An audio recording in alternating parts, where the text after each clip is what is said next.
now seen by millions across this country. The pictures coming in now here in New York City of protesters gathering near Union Square.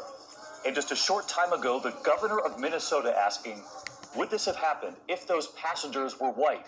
He said, I don't think so. We begin with ABC's Gio Benitez in Minnesota.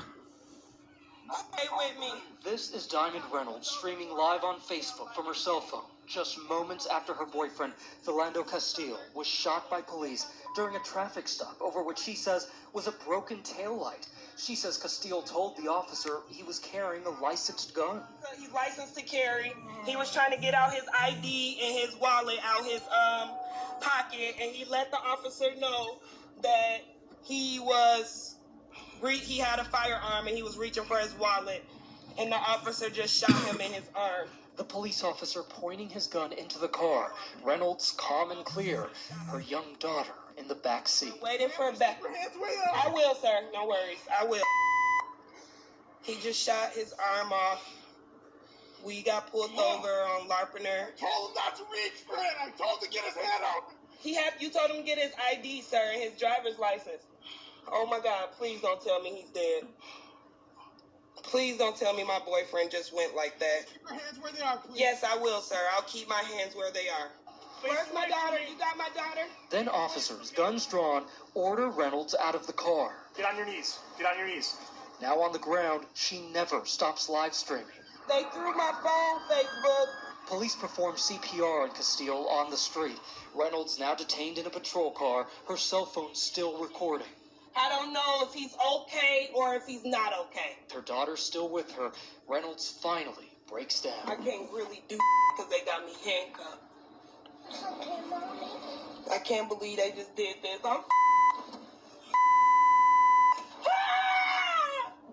It's okay, I'm right here at you.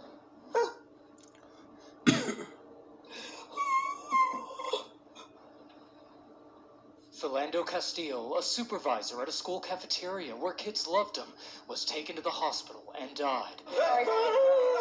Diamond Reynolds says she was held by police until 5 o'clock this morning. This is where the shooting happened. I'm told it's usually a quiet neighborhood. People have been gathering here since the incident, and just take a look at what they're posting. Film the police. Reynolds today explaining why she did just that. I didn't do it for pity. I didn't do it for fame. I did it so that the world knows that these police are not here to protect and serve us. They are here to assassinate us. They are here to kill us because we are black. Later, she got a face-to-face apology from Minnesota Governor Mark Dayton.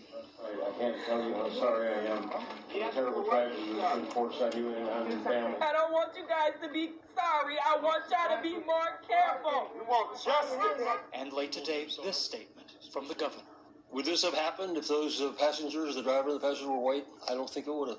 This kind of racism exists. And Gio Benitez is with us from St. Paul, Minnesota tonight. And Gio, what do we know about the police officer at the center of the case? Well, David, that officer has not yet been identified, but we know that he's on paid leave at home, and investigators did speak with him this afternoon. David? Gio Benitez leading us off tonight. Thank you, Gio. So, this is what happened as far as that Philando Castile back in 2016.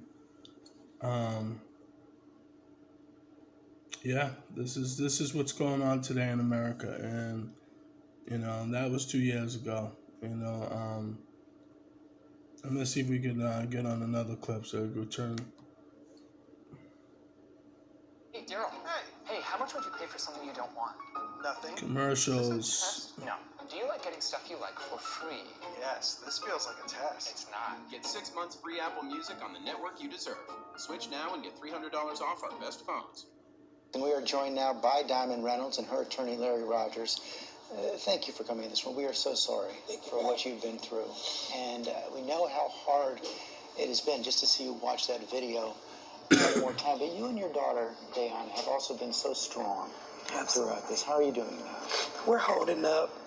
I mean, every day is challenging, but with God and all the support of everyone around America, I believe we can get through this. And I think all of America has been so struck by the kind of composure and strength you showed during that horrifying few minutes with the police officer.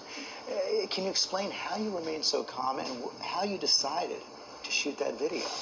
I was able to remain calm because I knew in the back of my mind if anything was to alarm that officer, he possibly could have took me and maybe even my daughter.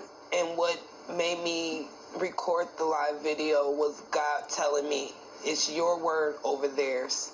And I just wanted the justice. And you saw in that piece from even now, the officer's attorney is now speaking out as well. He says this was all about the presence and display of a gun, that it wasn't about race, and that he has audio and video that backs up that case. How do you respond to that? I'm appalled that they would even say that, The officer didn't take proper procedure, so the fact that they're stating that they had probable cause is absolutely incorrect. So what happened? Did the gun ever come out? No, absolutely not. He was never even asked, was he armed or anything. We told him. He told him. So when you say the officer didn't follow proper procedure, try and take us to those moments before you were able to pull out the video and explain what happened, what you saw, what the officer said, what was going on. She's done that largely in the video. The video depicts the immediate aftermath, but it really describes the entirety of what happened, because she describes the moments leading up to when she pulled out the phone, and it's never denied, it's never refuted by the officer. And she emphatically says you asked him for his license and registration, and that's what he was getting at the time that you shot him. So the gun, as you said, never came out? Never. It never came out. It could never be a threat. He didn't ask about it. He didn't know it was on his person. He came to the car. He said it was a traffic stop for a tail light, and that he asked for license and registration. That was it. So that was all. As you saw, the officer's attorney also says the broken tail light wasn't the only reason the car was stopped. Did he ever mention anything else? He never mentioned anything other than a tail light, in which we later discovered there was no broken tail light. And that's the concern we have here, is that they will begin to add facts to the circumstances, which is why her live stream video from Facebook is so important. It's contemporaneous with the events that occurred. She's emphatic about what's happening. She's complying with the officers as they were. The man is still seat belted at the time that he's shot. And while a gun is still trained inside the vehicle and she is there, she knows that after the events unfold, she won't be believed, she won't be trusted. And she, like many people across America, have to document things because people inherently trust the officers against the citizens. So people are forced to document. You knew there would be questions in that moment. Absolutely. I knew that people would choose sides, and I knew that they wouldn't see me as being the person who would be telling the truth. And because of that, I chose to, in that moment, record the immediate aftermath, because I weren't able to record in the moment because I didn't want to put myself or my daughter in more danger. But I knew that by recording, I would be able to have my side brought to the table. Have you seen the audio and video that the officer's attorney is speaking about? Do you know what he could be referring to? I don't. And what's important about that is that she didn't hide a video. She immediately displayed it to the public and to the world. So if they have evidence that they think refutes that, produce it right away. Don't hide it. Show it to us. We'd like to see the dash cam. We'd like to see any and every piece of evidence that they have. We have demonstrated and shown what we have, and the world has seen it. Governor Dayton called it as he saw it. This involved race. This involved issues that likely would not have occurred had they been white people driving through the area. The officer may be watching this morning. What would you say to him? I would just like to say that I'm very hurt that he would take my best friend away from myself and my daughter's role model away from her. It's just very unfortunate that things had to result like this, and I just want justice to be served. I've seen you look over at your daughter several times here over just the last few minutes. What do you say to her when you hug her at night? I just tell her to stay strong, and we're going to be okay, and we're going to get the justice that we deserve. And what does justice mean to you?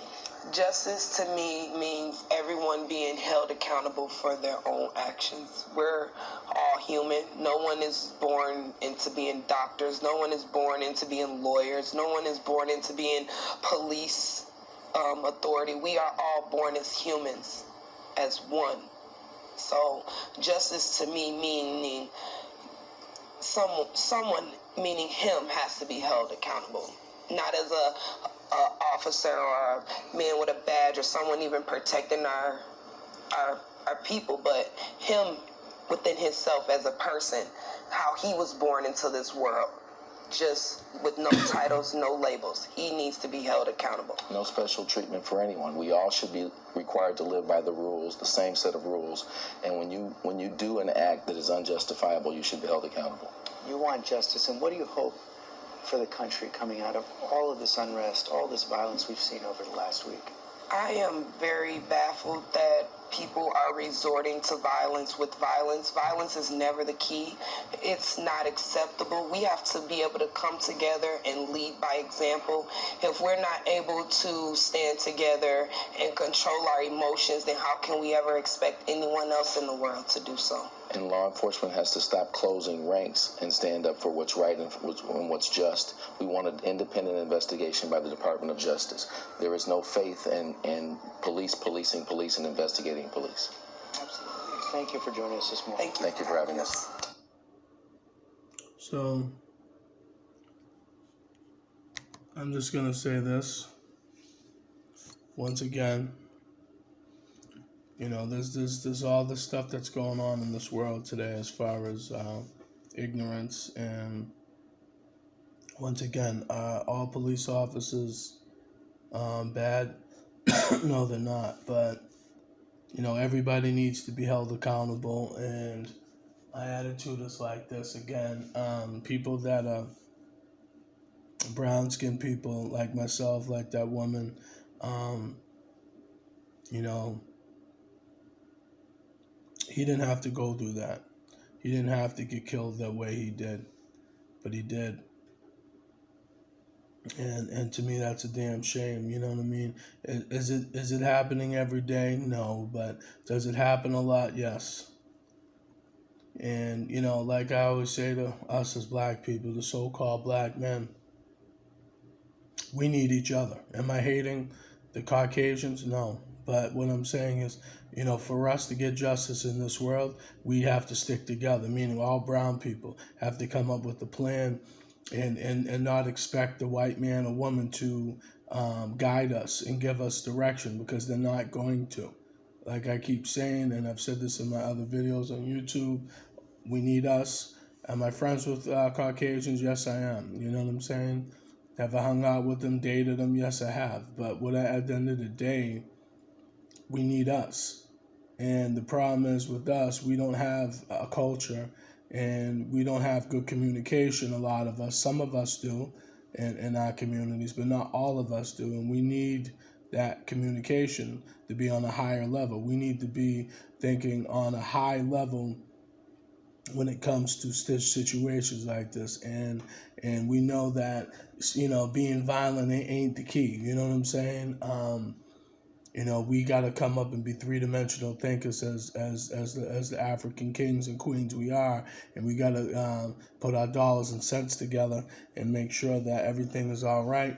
And we got to form our own police. You know what I'm saying? Form our own governments, whatever. You know, because stuff like this shouldn't be happening.